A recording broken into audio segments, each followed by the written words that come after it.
What's going on, tea weirdos? This is James. And this is Denny from TeaDB, bringing you guys episode 327. Ah, nice. There we go. And we got some black tea going on. Right. Yes, perfect. So this is some Jinjunmei, so grown in Fujian, in sort of the Wuyi region. But Denny said this smelled really similar to some Yunnan blacks when we took a sniff. It does, I think. Yeah. Although the leaves themselves are not as brown, dark. Right. Our private jacks are taking on off. Yeah. Out there, I told them to not do it while we're filming. This might be a little bit much. And also you can see a little bit of the young bud.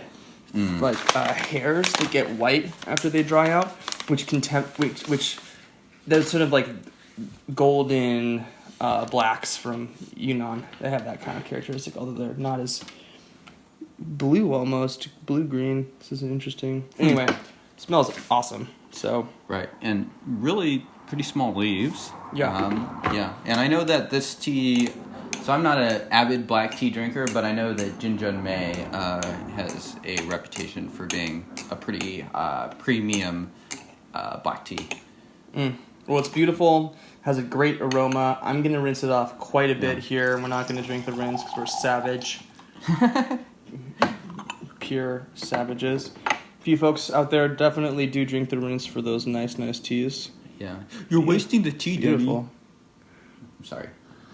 Sorry for mocking. Wow. Incredible aroma. So perfumey. Oh my god. So floral, Smells almost fantastic. rose. Yeah. Ooh, yeah. Perfume. Almost has like a bit of like that hibiscus too. I'm getting. Interesting. Oh man. Smells awesome. So I think this is another 2019, although I'm not positive. I thought this said 2019, but it might say 259. We're just gonna keep going. We're gonna keep going. The sound in the background is the Blue Angels, which once you live in Seattle for enough years, you just categorically. Right.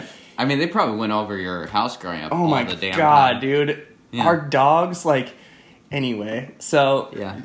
The privilege of living in a high-cost city in the United States. But regardless, my goodness. Yeah. High pour, both from the gaiwan as well as into the cups here. And, let me make sure I actually have enough tea, though. Just because I want to drink this quickly. Cool. Cheers.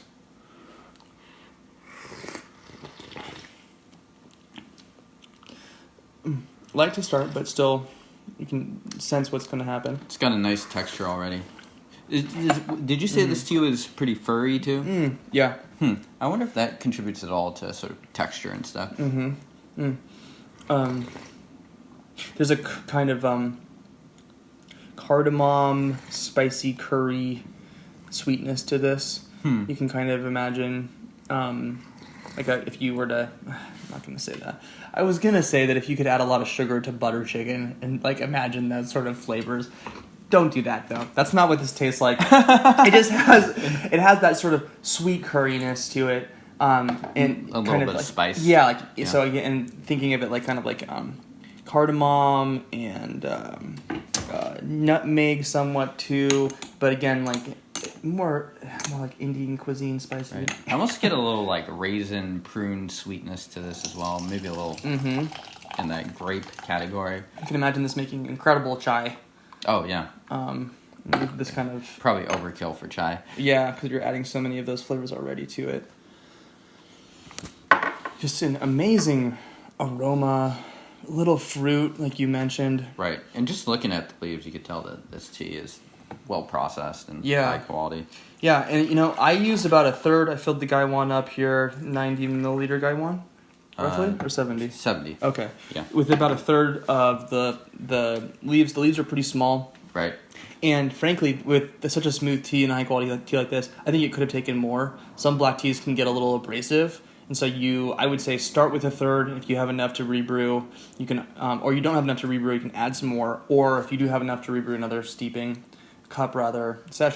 then go ahead and actually start with maybe more. So something like this. So pretty damn tasty. And I think that this kind of a black tea could actually handle a little more leaf. So I don't know the exact amount that we use, though, unfortunately. Sorry, fam. Makes sense. Yeah, I mean, this is a good reference. Maybe not great for the leaf to water, but better for just like how do you do a session without being all anal and using a scale and stuff. I can see Denny right here, dude, enjoying the tea. Oh, it's so both like sweet and floral. There's hints of like currants and raisins, like you mentioned too, sort of like the sweet kind of fruit thing, and then there's that curry spiciness to this. It's like the things that I wanted to be tasting out of a Darjeeling that I anticipated that I didn't get as much. Yeah, incredible balance too. Yeah, this is really good. Yeah,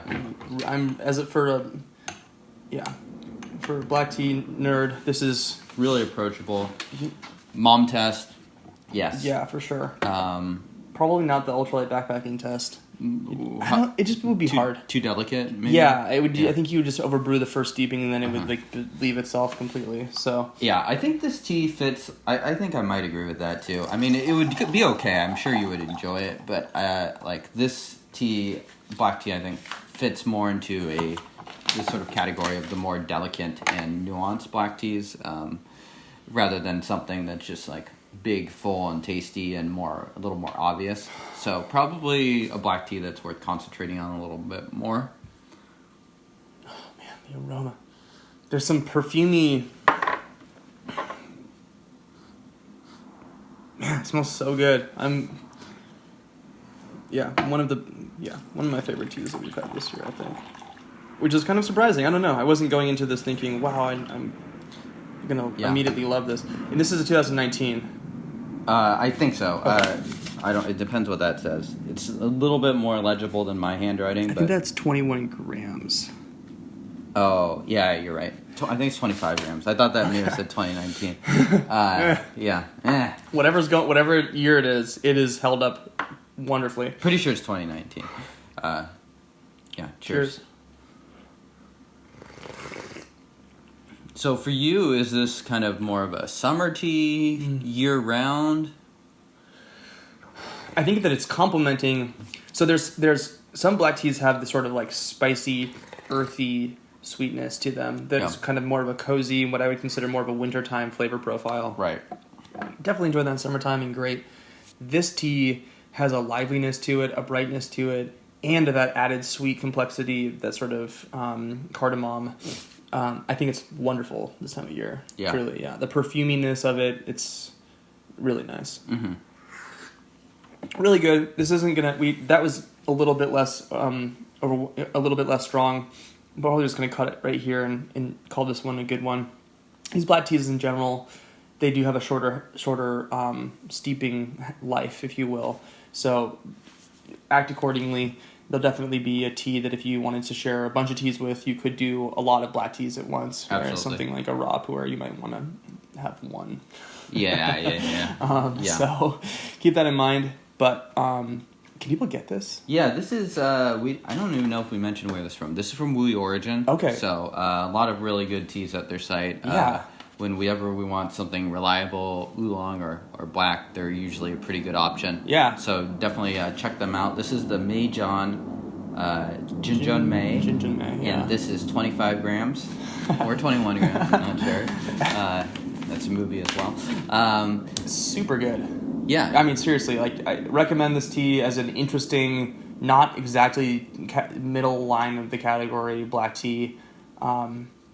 Does it still remind you of a Yunnan Black? Not as much. Yeah. Not as much.